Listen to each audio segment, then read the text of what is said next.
We talked about data displays and central tendency, and now we have enough knowledge to describe what we see. So first, when we look at something like this graph, it's important to be able to read it and see what it's saying. So here we have the title, Ages of First-Time Mothers in 1980. Notice it doesn't say in the U.S. or in the world, so it is a little ambiguous what this means, right? But here we have first-time mothers. So the x-axis is the ages, and the y-axis is the percentage. And if we were to use our knowledge of data displays, we would say that this is right skewed because there's a tail, right? There's a tail right over here. We start going up, we start going down, and then, oh, let's just extend it a little more right over here. So it's right skewed with a mound between 19 and 20. All right. Let's see 2016. How would we describe this? We would say it's bimodal with the mounds at 19 to 20 and from 27 to 28. Now, I watched The Crown over the weekend, and it made me think about how, we have two princesses. One was married in 1981, and one was married in 2011. And what I find interesting is Princess Diana was 19 when she got married, and Princess Catherine was 29.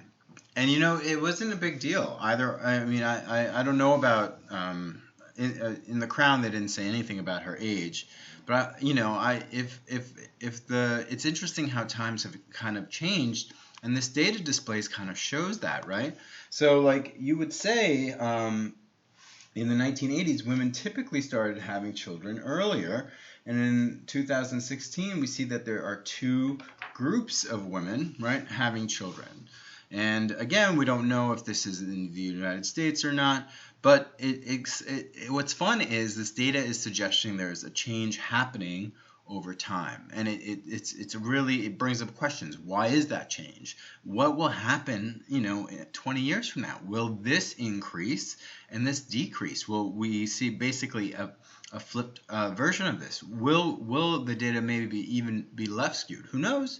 But what's fun is it creates these questions for us as data scientists, which I love. I want to talk more about bimodal distribution to understand different ways of explaining bimodal. Little fun facts about bimodal, right?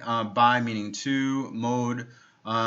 We think of in math terms mode. The term mode came from the French term à la mode, which means in fashion. And when something's in fashion, it gets repeated over and over again. So mode is what happens the most. And what's fun about bimodal is sometimes you can actually categorize two different mounds, right? You can actually say there's two different, in this data set, two different things are happening here. Like for example here, for this test score, right, we have kids who didn't study and kids who did study, where we have a typical grade for kids who studied and a typical grade for kids who didn't study. And when something like that happens, we have this idea, another term that we can use, which is global maximum and local maximum. Global means it's the biggest in the whole data set. So for example, again, when we look at a data display, we look at the title first, part retrieval times central warehouse. So this is how long it'll take to get something from a warehouse. Our x-axis is time, and it's in minutes. And it's a histogram, so it's a frequency.